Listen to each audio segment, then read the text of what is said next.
இப்போ இந்த அதிகாரத்துல இப்ப அவர் சொல்றார், ராமோத்தின் மேல் யுத்தம் பண்ண என் கூட வருகிறாரான்னு அவர் வாரேன்னு சொல்லி போயிட்டார். வாரேன்னு சொல்லிட்டு 2 பேரும் கிளம்புறதுக்கு ரெடியா இருக்கிறாங்க. இப்ப கிளம்புறதுக்கு முன்னாடி அந்த விக்கிரக ஆராதனைக்காரனாகி ஆகாப் ராஜா என்ன சொல்றாரு தெரியுமா? இல்ல அதுக்கு முன்னாடி யோசபாத் என்ன சொல்றாரு தெரியுமா? யுத்தத்துக்கு நாம போகலாமா போக கூடாதா, ஆண்டவருடைய சித்தத்தை அறியணும் அப்படின்னு இவர் சொல்றார். யுத்தத்துக்கு போறதுக்கெல்லாம் ஆண்டவர் சித்தம் அறியணுங்கிற தெளிவு இருக்குது. அப்ப இந்த ஆகாப்போட வந்து போகணுமா வேண்டாமாங்கிற அதை கேட்கறதுக்கு தெளிவு இல்லாம போயிடுச்சு. என்ன பரிதாபமான ஒரு நிலைமை. இவர் இப்படி கேட்ட உடனே சரி, உடனே அந்த ஆகாப் ராஜா என்ன சொல்றாரு தெரியுமா? அந்த ஆகாபுக்கு தீர்க்கதரிசி இருக்கிறாங்க. எத்தனை தீர்க்கதரிசி? 400 தீர்க்கதரிசி இருக்கிறாங்க. அந்த ஆகாப் விக்கிரகாராதனைக்காரனு தானே, அந்த விக்கிரகாராதனைக்காரனுக்கும் 400 தீர்க்கதரிசி இருக்கிறாங்க. அந்த 400 தீர்க்கதரிசியை கூப்பிட்டு யுத்தத்துக்கு போகலாமா போக கூடாதா என்ன செய்யறது அப்படின்னு கேட்டு சொல்லுங்கன்னா, அந்த 400 பேரு ஒரு மனமா பதில் சொன்னாங்களாம். நீர் போகும், நீர் யுத்தத்துக்கு போலாம், தேவன் அந்த தேசத்தை உம்முடைய கையில ஒப்பு கொடுப்பார், பெரிய வெற்றியோட திரும்புவீர், சக்சஸ் உமக்கு உண்டு, எல்லாம் சந்தோஷமா ரொம்ப வெற்றியா திரும்பி வருவீர் அப்படின்ட்டு 400 பேர் ஒரே மனமா தீர்க்க தரிசனம் சொல்லிட்டாங்க. இது யோசபாத்துக்கு இதுல திருப்தி இல்லை. உடனே யோசபாத் சொன்னாரா, ராஜாவே சொன்னதெல்லாம் ஒரு பக்கம் இருக்கட்டும், கர்த்தருடைய தீர்க்கதரிசி யாரா இங்க இருக்கிறாங்களா? கர்த்தரிடத்துல விசாரித்து ஆண்டவருடைய உத்தரவு என்ன, போகலாமா போக கூடாதா, ஆண்டவருடைய உத்தரவு என்ன, ஆண்டவர்கிட்ட விசாரிக்கக்கூடிய தீர்க்கதரிசி யாரா இருக்காங்களா இங்க அப்படின்னு கேட்டா சொல்றாங்க. அங்க ஒரே ஒருத்தர், அந்த ராஜா சொல்றார், ஆகாப் ராஜா தான் சொல்றார், இங்க ஒரு மனுஷன் இருக்கிறான், அந்த மனுஷனுடைய பேர் மிகாயா என்கிற தீர்க்கதரிசி, அவன் கர்த்தருடைய தீர்க்கதரிசி. எல்லா வசனமும் நான் இப்ப வாசித்துட்டு இருக்கேன், எனக்கு நேரம் பத்தல. அதனால நீங்க இந்த அதிகாரங்களை வாசித்து பாத்தீங்கன்னா நான் சொல்றதெல்லாம் உங்களுக்கு நல்லா தெளிவா புரிய முடியும். அதனால நான் சொல்றத நீங்க கவனித்து கொண்டால் போதுமானது. அந்த ராஜா சொல்றாரா, இங்க ஒரு தீர்க்கதரிசி இருக்கிற, அவன் பேர் மிகாயா, அவன் கர்த்தருடைய தீர்க்கதரிசி. உடனே யோசபாத் சொன்னார், அவனை வர சொல்லுங்க, அவன்கிட்ட கேட்டு பார்த்துடலாம். அவன் வந்து நிக்கிறார். நிக்க உடனே யோசபாத் சொல்றார், நாங்க இந்த யுத்தத்துக்கு போகலாமா போக கூடாதா, கர்த்தர் என்ன சொல்லுகிறார் கேட்டு சொல்லும். அப்ப அந்த மிகாயா தீர்க்கதரிசி என்ன சொன்னார் தெரியுமா? யுத்தத்துக்கு அவங்க எல்லாம் போகணும்ட்டு ஒரே தீர்மானத்துல இருக்கிறாங்க. அந்த நேரத்துல போய் போக கூடாதுன்னு சொன்னா அவனுக்கு கோபம் தானே வரும். என்ன பண்ண முடியும்? அந்த தீர்க்கதரிசி ரொம்ப ஞானமா பதில் சொல்றாரு பாருங்க. என்ன செய்யல, என்ன சொன்னார் தெரியுமா? அதை மட்டும் சுருக்கமா நம்ம வாசித்தரலாம். 13, 14 வாசிங்க. அதே அதிகாரம் 18ஆம் அதிகாரம். 18. அதற்கு மிகாயா, என் தேவன் சொல்வதே சொல்வேன் என்று கர்த்தருடைய ஜீவனை கொண்டு சொல்கிறேன் என்றான். அவன் ராஜாவினிடத்தில் வந்தபோது ராஜா அவனை பார்த்து, மிகாயாவே, நாங்கள் கிலியாத்தில் உள்ள ராமோத்தின் மேல் யுத்தம் பண்ண போகலாமா போகலாகாதா என்று கேட்டான். அதற்கு அவன், போங்கள், உங்களுக்கு வாய்க்கும், உங்கள் கையில் ஒப்பு கொடுக்கப்படுவார்கள் என்றான். இந்த மிகாயா என்ன சொல்றாருன்னா, கர்த்தருடைய ஜீவனை கொண்டு ஆண்டவர் எனக்கு என்ன சொன்னாரோ அதைத்தான் நான் சொல்வேன் அப்படின்னு சொல்லிட்டு என்ன சொல்ல, நீங்க போங்க, உங்க கையில ஆண்டவர் ஒப்பு கொடுப்பார் அப்படி சொன்ன உடனே அந்த ராஜாவுக்கு, ஆகாப் ராஜாவுக்கு டவுட் வந்துட்டு.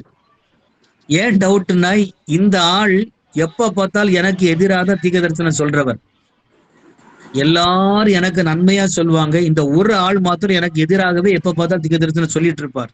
இன்னைக்கு இவரு எனக்கு ஏத்த மாதிரி சொல்றாரு, இது உண்மையதான் சொல்றாரா பொய் சொல்றாரா அப்படின்னு ராஜா திரும்ப கேட்கிறார். நீ உண்மையாத்தான் சொல்றியா அப்படின்னு சொல்லி கேட்ட பொழுது அவர் திரும்ப அந்த மிகாயா என்ன சொல்றாரு தெரியுமா?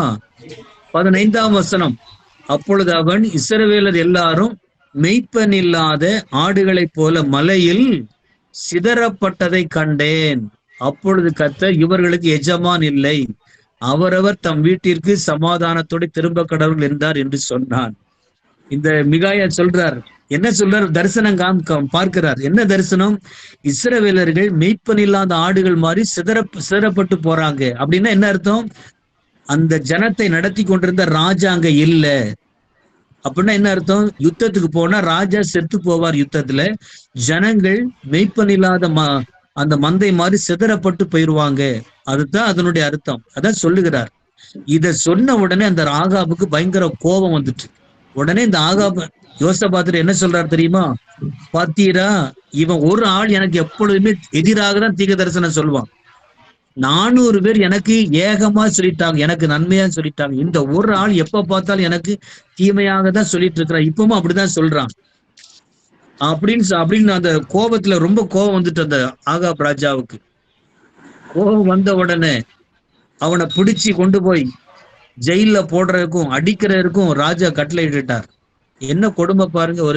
ஒரு தேவனுடைய வார்த்தையை சொன்ன அந்த தீர்க்கதரிசியை கொண்டு போய் அடிக்கவும் திட்டவும் ஜெயில கொண்டு தள்ளுறதுக்கும் ஒப்பு கொடுத்துட்டாங்க.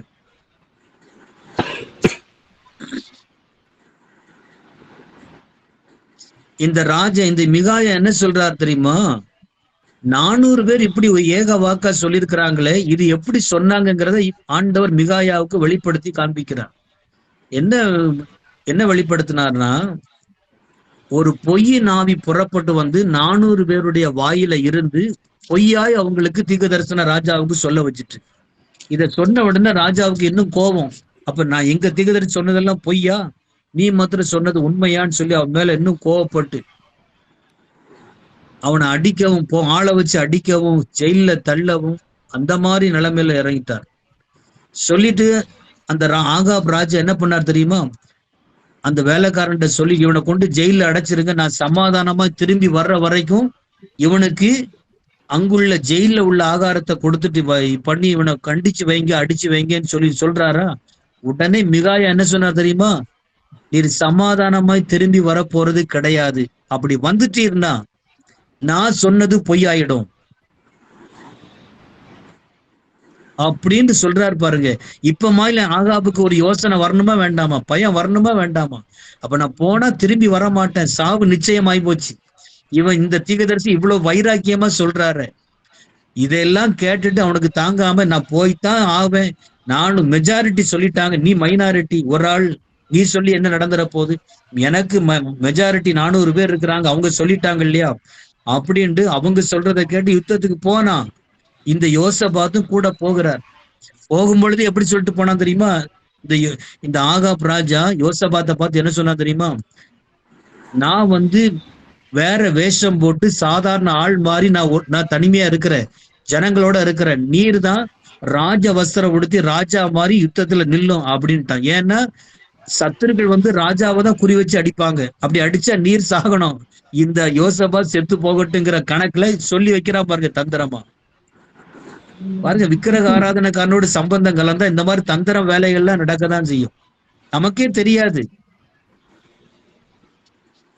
நடந்தது என்ன தெரியுமா? யுத்தத்துல இவங்க யுத்தத்துக்கு போனாங்க, சத்துருக்கள் பார்த்துட்டாங்க, இந்த ராஜ வஸ்திரம் தரித்திருக்கிற ஆள் வேற ஆள் மாதிரி இருக்குது, இவர் இஸ்ரவேலின் ராஜா கிடையாதுன்னு சொல்லிட்டு சத்துருக்களுக்கு தெரிஞ்சிட்டு, இதுல சத்துருக்களுடைய பாளையத்துல இருந்து ஒருத்தன் தெரியாம ஒரு அம்பு எதிர்க்கிறான். அந்த அம்பு கரெக்டா ஆகாப் ராஜாவிடத்துல அவருடைய நெத்தியில போய் பட்டிருக்குது. பட்டு அந்த ஆள் அந்த ஆகாப் அங்கேயே மயங்கி விழுந்துட்டார். விழுந்த இடத்துல செத்தே போனார். சரியா சூரியன் சாயங்கால நேரம் அஸ்தமிக்கிற சூரியன் மறைகிற நேரம் அவரை கொண்டு போய் சூரியன் மறைந்து நாள் முடியும் பொழுது அவருடைய ஜீவனும் முடிஞ்சு போச்சு, வாழ்க்கை முடிஞ்சு போச்சு. கர்த்தர் மெஜாரிட்டியா மைனாரிட்டியா? இன்னைக்கு எல்லாரும் அப்படித்தானே பாக்குறாங்க. மெஜாரிட்டி என்ன சொல்லுதோ அதுதான் நடக்கும்னு நினைக்கிறேன். கிடையாது, கர்த்தர் என்ன சொல்றாரோ அதுதான் நடக்க போகிறது. ஆமென், அல்லேலூயா. சில சீனியர் ஜூனியர் எல்லாம் வித்தியாசம் பாக்குறாங்க, மெஜாரிட்டி மைனாரிட்டி வித்தியாசம் பாக்குறாங்க. மைனாரிட்டியோட கர்த்தர் இருக்கிறார். அந்த மிகாயா ஒரு ஆள் தான், தனி ஒரு மனுஷன் தான். அந்த மனுஷனோடு ஆண்டவர் இருந்தார், அவர் சொன்னதுதான் நடந்துச்சு பாருங்க.